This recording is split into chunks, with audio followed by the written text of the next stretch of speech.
整雞翼到底係先飛水定直接落鑊炒呢？嗱，整呢個雞翼呢，如果你直接落鑊炒啊，真係笑甩人隻大牙啦！作為一個廣東人啊，如果你連雞翼都唔識整，咁啊真係生嚿叉燒啊好過生你咯！嗱，廣東嘅小朋友都非常中意食呢個雞翼㗎噃，唔好話小朋友啦，我自己都由細食到大啊！今日教大家整返一道好特別嘅鹹香酥脆鮮嫩多汁嘅鹹蛋黃雞翼，同你以往食過嗰啲雞翼都唔同。花幾分鐘時間學識呢一道餸，包你老公小朋友爭住嚟食㗎。家庭版嘅做法非常之簡單，整出嚟嘅味道唔輸蝕出面啲大排檔大酒樓嘅。如果以前你整出嚟嗰啲鹹蛋黃雞翼硬係甩皮甩骨，又老又柴，食起嚟鹹到你阿媽都唔認得，俾你自己都唔食啦，屋企啲老人家小朋友又點可能中意食啊？今日我以廣東星級酒樓大廚嘅金漆招牌鹹蛋黃雞翼為例啊，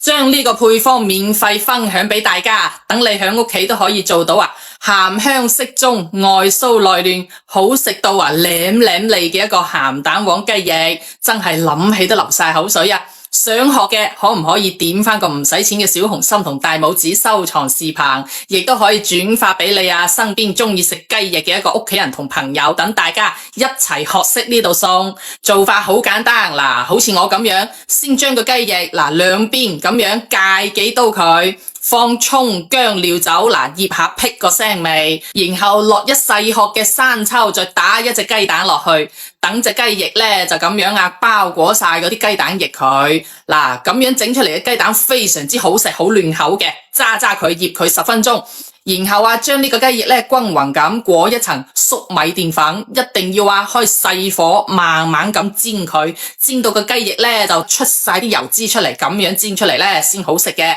差唔多啦，7-8分鐘到就煎好噶啦，個雞翼金黃酥脆將佢先攞出嚟喺個鑊度留少少底油，放2殼呢個我哋廣東星級大廚專用嘅海鴨蛋鹹蛋黃醬，呢個係粵菜大師傅用海鴨蛋同你碾碎佢之後就碾出晒啲油咁樣嘅比例先好食嘅。大排檔嗰啲酒樓都係用呢個嘅，唔理係做一個鹹蛋黃雞翼又好鹹蛋黃大蝦或者鹹蛋黃焗南瓜嗰啲味道都非常之好食嘅。將呢個鹹蛋黃炒香之後，炒到佢融化，直到佢咁樣咕嚕咕嚕冒泡泡之後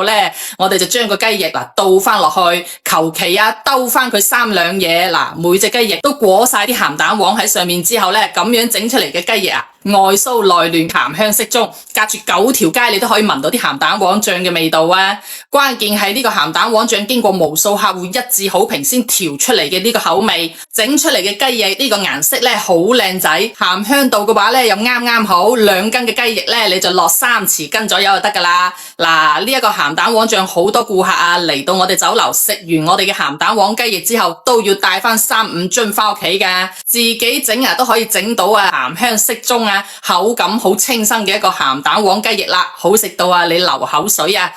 想食我哋酒樓同款味道嘅呢個鹹蛋黃雞翼，可以點擊下面我呢個頭像，裏面就有個櫥窗，呢個海鴨蛋鹹蛋黃醬我就擺喺裏面俾你哋噶啦。